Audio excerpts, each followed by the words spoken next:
Bonjour, voilà un nouveau mini-carto concernant les États-Unis d'Amérique. Alors ceux qui avaient déjà la version téléchargeable, y verront des similitudes, mais la particularité, c'est d'abord que ce logiciel est en ligne, donc plus besoin de standards Apple, Windows et autres fenêtres, mais en plus, il a des nouveautés que nous allons découvrir ensemble. Alors au démarrage, vous avez bien sûr la carte dite vierge des États-Unis. Vous pouvez évidemment la décocher, ça n'a pas de sens puisque vous n'avez plus rien. Donc on va la laisser pour le moment. On va la décocher en revanche pour mettre la carte avec les États. Voilà, vous avez tous les États qui composent les États-Unis. Vous avez aussi la carte schématique. Tout se superpose. Vous n'avez pas toujours intérêt à le superposer.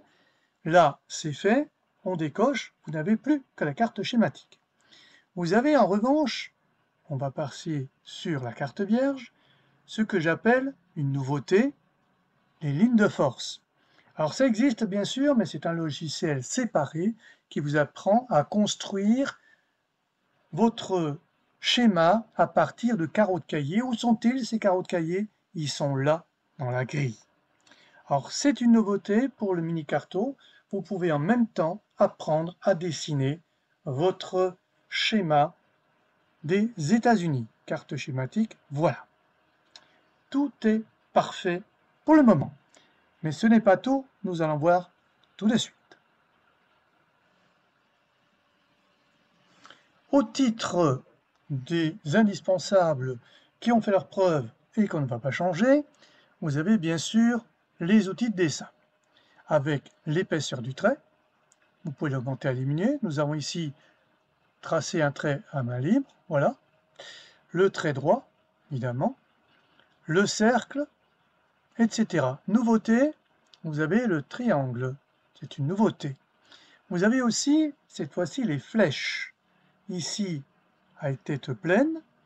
Ici, un peu plus petit peut-être, avec simplement la direction. Ce sont des nouveautés qui n'existaient pas dans l'autre logiciel, les flèches étant regroupées dans le Minigraph que nous allons voir par la suite. Mais ces différentes manières de dessiner, on les met en couleur. Ici, vous avez le noir. Je clique dessus et j'ai toute une série de couleurs que nous allons voir tout de suite, du moins quelle est leur particularité. La particularité, mais en fait c'est toujours quelque chose qui existait dans le logiciel téléchargeable, mais un rappel n'est pas inutile. Vous avez trois rangées de couleurs. La première rangée, ce sont des couleurs qui correspondent à une boîte de crayons couleurs que vous devriez acheter. Je ne dis pas de marque, vous choisissez celle que vous souhaitez, mais ce sont 12 crayons couleurs que chacun peut disposer. Alors comment est-ce qu'on peut faire à partir de ces 12 crayons couleurs des couleurs différentes? Eh bien, on estime que la première rangée, ce sont des couleurs, des crayons sur lesquels on appuie. Logique. La deuxième rangée, ce sont les mêmes crayons couleurs, mais vous appuyez modérément sur votre feuille. Et enfin, la troisième rangée, vous caressez à peine votre feuille avec votre crayon couleur, toujours le même. Alors, qu'est-ce que ça donne en réalité? Pour bien le comprendre, nous allons passer à une figure qui est pleine, le cercle par exemple, voilà. Le cercle, ligne de contour noir, je laisse le noir, et je veux le remplir, donc je clique sur On, non pas en noir, ça n'a pas de sens, je prends par exemple le jaune, voilà. Je trace un cercle en jaune avec, bien entendu, la première ligne, c'est-à-dire j'appuie sur mon crayon. Maintenant, je passe toujours avec mon cercle à la deuxième ligne, j'appuie modérément. Vous avez une différence, vous le constatez. Et maintenant, toujours avec le même crayon couleur, je clique sur la manière de caresser ma feuille et ça me donne cela. Vous avez bien trois jaunes différents, ce qui vous permettra de faire des dégradés très utiles sur les croquis et les cartes géographiques. Mais toujours avec une seule boîte de crayons couleur. La particularité donc de ce que je viens de montrer, c'est que contrairement à beaucoup, peut-être même tous, à tous les logiciels de dessin, où vous avez plus d'1 million de couleurs que vous ne pourrez jamais reproduire sur une feuille de papier, ici vous n'avez que les couleurs que vous pouvez reproduire et vous en avez déjà beaucoup. Ce n'est pas tout, nous allons voir. Alors, au titre de tout ce qui est de plus traditionnel, que beaucoup de logiciels ont, les miens aussi d'ailleurs, vous savez que ici, en cliquant sur cette flèche, vous enlevez le dernier trait ou dessin que vous avez produit. En recliquant sur la flèche voisine, vous le faites réapparaître. Et lorsque vous cliquez sur la poubelle, évidemment, faites tout disparaître. Et on revient au point 0, épaisseur du trait 1, et on revient à la main levée, dessin à main levée. Alors ce que je vais vous montrer maintenant, on va le faire avec la carte des États. Auparavant, pour mettre en couleur un État, n'importe lequel, il me suffisait de cliquer dessus après avoir cliqué sur le pot de peinture. J'essaie, non pas en noir, ça n'a pas de sens, ça va être en rouge pour que ce soit bien voyant. Je clique, rien. Pourquoi?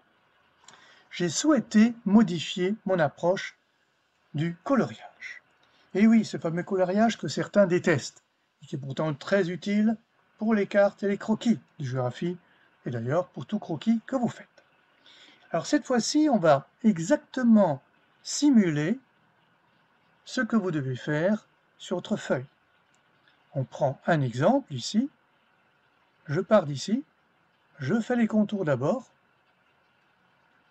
tous les contours, mais à différent d'un vrai crayon couleur sur le papier, lorsque je fais mon contour, s'accompagne le remplissage. Voilà, ce n'est pas très net, eh bien je peux repasser dessus, je repasse dessus pour que ce soit plus net. Voilà, coloriage au fur et à mesure. Je m'aperçois qu'il vaut mieux bien suivre les limites, comme je le ferais sur une feuille de papier. C'est une nouveauté. Évidemment, j'ai toutes les couleurs possibles ici, en jaune, etc. Ce que je veux faire. Je passe dessus en jaune, juste pour voir en jaune.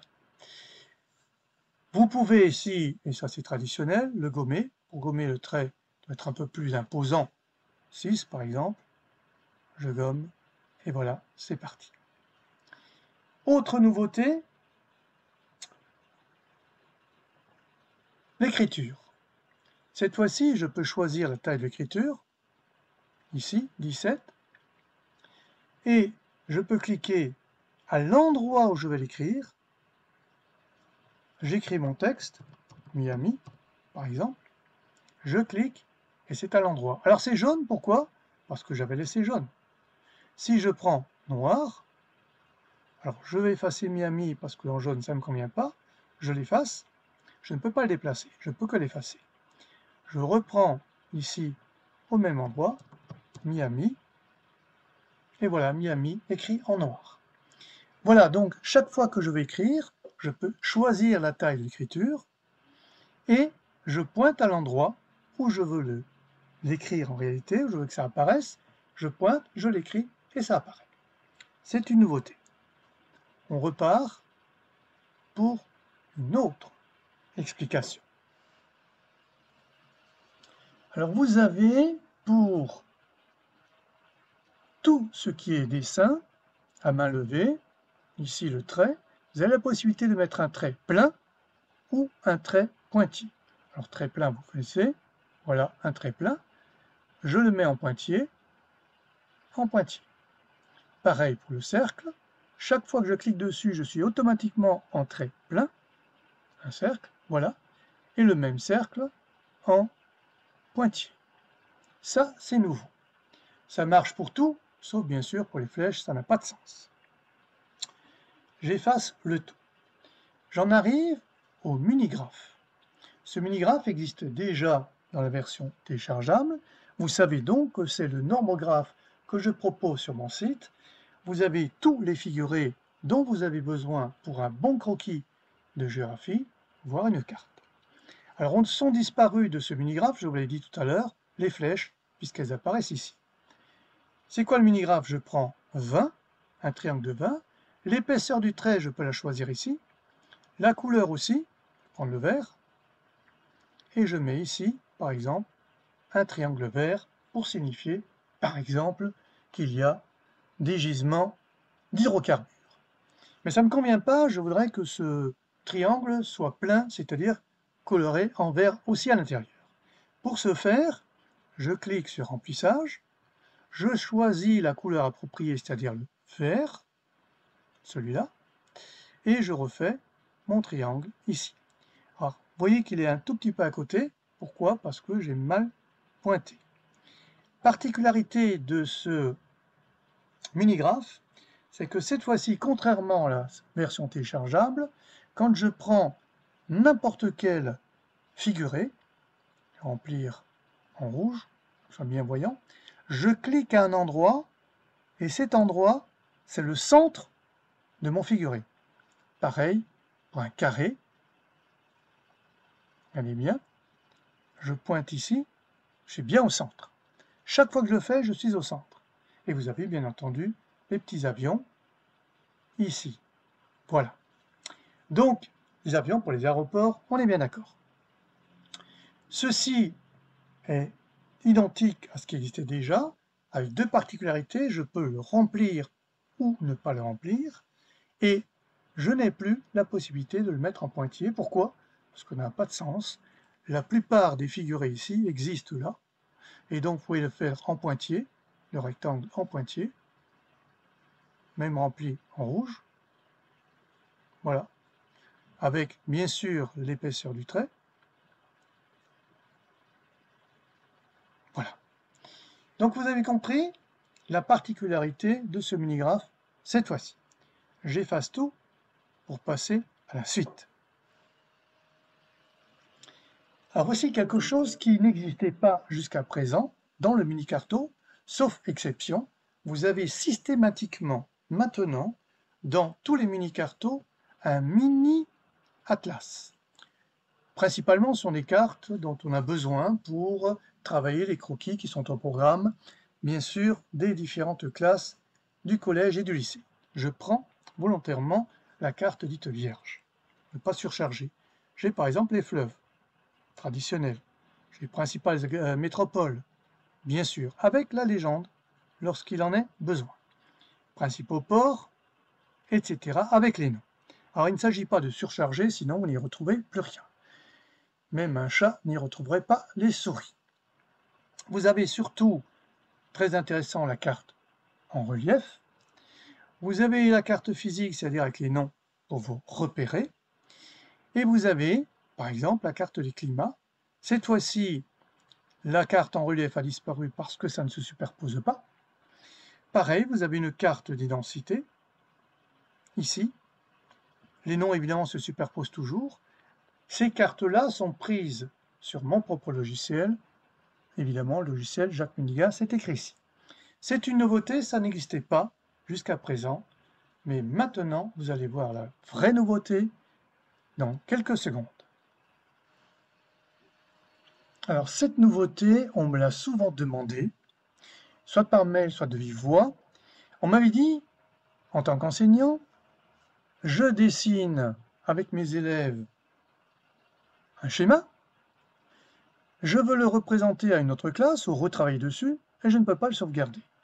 Et des élèves ont tout simplement dit, je commence un jour, puis je le mets de côté et je veux le reprendre. C'était pas possible jusqu'à présent.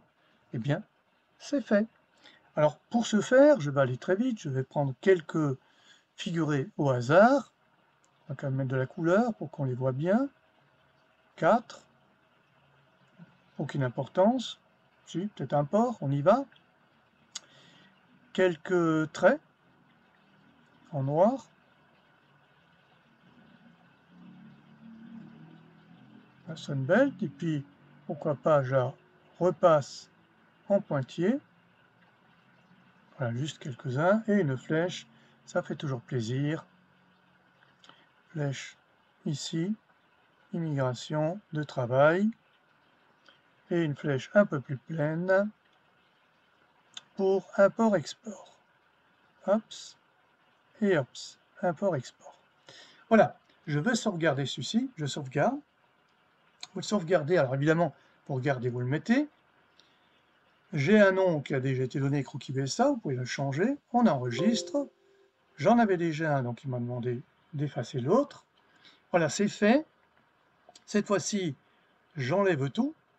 Alors, je peux effacer tout avec la poubelle ou, bien sûr, je peux tout enlever et revenir sur le logiciel. Je fais reprise. Je cherche évidemment mon fichier. Dessin chargé, et voilà. Vous avez vu? Alors, précisons quand même, le dessin apparaît, mais le fond de carte n'apparaît pas. Il n'est pas téléchargé puisque vous le téléchargerez sur le logiciel qui a déjà le fond de carte. Alors les petits malins me diront, oui, mais si je prends par exemple le logiciel du Maroc ou de l'Espagne et que je vais charger un dessin qui est exécuté sur le logiciel des États-Unis. Eh bien oui, ça fonctionne. C'est bien la preuve que c'est le même logiciel. Sauf que les fonds de carte ne sont pas les mêmes. Alors, ne soyez pas aussi stupide, je le sais, vous ne l'êtes pas. Ne téléchargez pas un dessin sur un mauvais logiciel, c'est-à-dire celui qui n'a pas les fonds de carte adaptés. Voilà, mais je sais que ça ne vous arrivera jamais. Il fallait quand même le dire. Sait-on jamais. C'est pas que vous le fassiez. Il y aura peut-être quelqu'un qui va me faire la critique. Alors, je l'ai faite moi-même. Voilà, c'est tout. Je vous remercie beaucoup et jusqu'au prochain mini carton. Au revoir.